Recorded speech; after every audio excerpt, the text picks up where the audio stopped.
জাবেরের যুদ্ধ ইসলামের ইতিহাসে যতগুলো যুদ্ধ সংঘটিত হয়েছিল তার মধ্যে জাবেরের যুদ্ধ একটি অন্যতম যুদ্ধ। এটি 750 খ্রিস্টাব্দে দ্বিতীয় মারওয়ান এবং আবুল আব্বাস আস-সাফাহর মধ্যে টাইগ্রিস নদীর তীরবর্তী জাব নামক স্থানে সংঘটিত হয়েছিল বলে এটি জাবেরের যুদ্ধ হিসেবে ইতিহাসে পরিচিত। এই যুদ্ধের মধ্যে উমাইয়া বংশের পতন এবং আব্বাসীয় বংশের উদ্বোধন ঘটে। খোরাসান, পারস্য ও ইরাকের পতনের দ্বিতীয় মারওয়ান ভীত ও শঙ্কিত হয়ে দিক জ্ঞানশূন্য হয়ে পড়ে।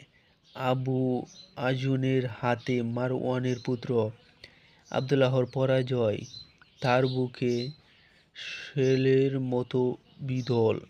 খলিফার সংশয় পুত্রের পরাজয়ের গ্লানি মোছানোর জন্য 750 খ্রিস্টাব্দে 1,20,000 সৈন্যসহ টাইগ্রিস নদীর আক্রমণ করে জাব নদীর দিকে অগ্রসর হলে অন্যদিকে আবু আজুনের সাহায্যার্থে আবুল আব্বাস একটি শক্তিশালী বাহিনী প্রেরণ করেন এবং এই সমন্বিত বাহিনীর নেতৃত্বে তার পিতৃব্য আবদুল্লাহের উপর অর্পণ করেন।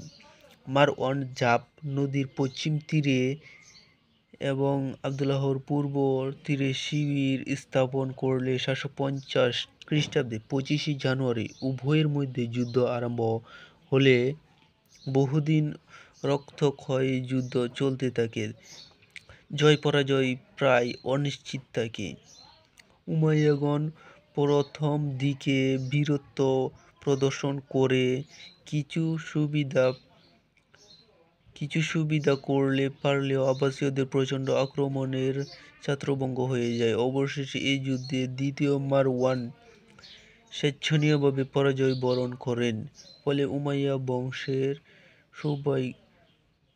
সৌভাগ্যেরই চিরতরে অন্তিমিত হলে এই যুদ্ধের পর দামেস্ক সহ সকল উমাইয়াগণ সাম্রাজ্য আব্বাসীয়দের হস্তগত হয়।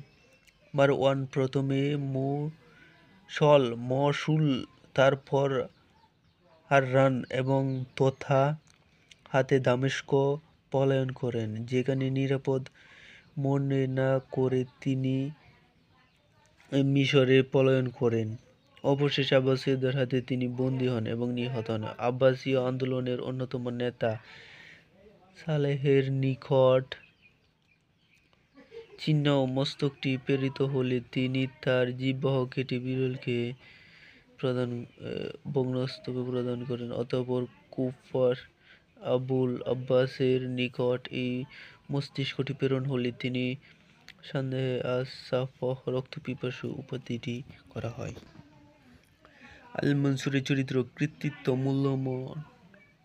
মূল্যায়ন করা। খলিফা আল-মনসুর আব্বাসীয় বংশের দ্বিতীয় খলিফা। যদিও আস-সাফাহ আব্বাসীয় বংশের প্রথম খলিফা ছিলেন, তবুও তিনি সময়ের অভাবে তার বংশকে সুদৃঢ় ভিত্তির উপর প্রতিষ্ঠিত করে যেতে পারেননি। কিন্তু খলিফা আল-মনসুর তার অক্লান্ত পরিশ্রম, অদম্য সাহস, দূরদর্শিতা ও কূটনীতির বলে ভিতরে ও বাইরের সকল শত্রুকে দমন করে আব্বাসীয় বংশের সুদৃঢ় ভিত্তি প্রতিষ্ঠিত করে গেছেন। এই জন্য তাকে অনেক কঠিন এবং নিষ্ঠুর পদক্ষেপ নিতে হয়। ব্যক্তিগত জীবনে তিনি একজন ন্যায়নিষ্ঠা ও আদর্শ পুরুষ ছিলেন এবং প্রশাসনিক ক্ষেত্রে রেখে গেছেন অসামান্য সফলতার স্বাক্ষর। সিংহাসনে আরোহণ 754 খ্রিস্টাব্দে জুন মাসে আফফার মৃত্যুকালে আবু জাফর আল-হজ উপলক্ষে মক্কা থাকা স্থলবর্তী হিসেবে ব্রহ্মপুত্র উপাধি গ্রহণ। আবু জাফর খেলাফত প্রাপ্ত হয়ে আল-মনসুর বিজয়ী উপাধি গ্রহণ করেন। প্রকাশ থাকে যে তিনি সাফাহর চেয়ে বয়সে বড় ছিলেন। খলিফা মনসুর ছিলেন একজন ন্যায়পরায়ণ শাসক, স্বেচ্ছাচারী শাসক হলেও তিনি আইন অনুযায়ী স্থাপিত বিচারালয়ের প্রতি যথার্থ আনুগত্যের এক উজ্জ্বল দৃষ্টি রেখে গেছেন। জনগণের মঙ্গলের জন্য তিনি বহু নগর, সরাইখানা, রাজপথ, চিকিৎসা নির্মাণ করেছেন।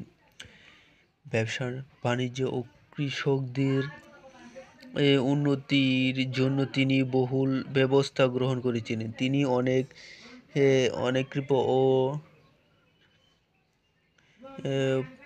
পাই খনন করেন এবং বহু মাদ্রাসা ও হাসপাতাল স্থাপন করেন জনসাধারণের অবশেষে কল্যাণের জন্য।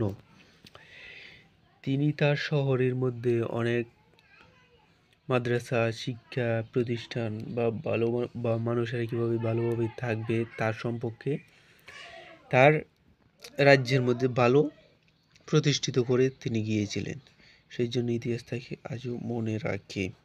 মনসুর তিনি বাগদাদ নগরী প্রতিষ্ঠিত করেন।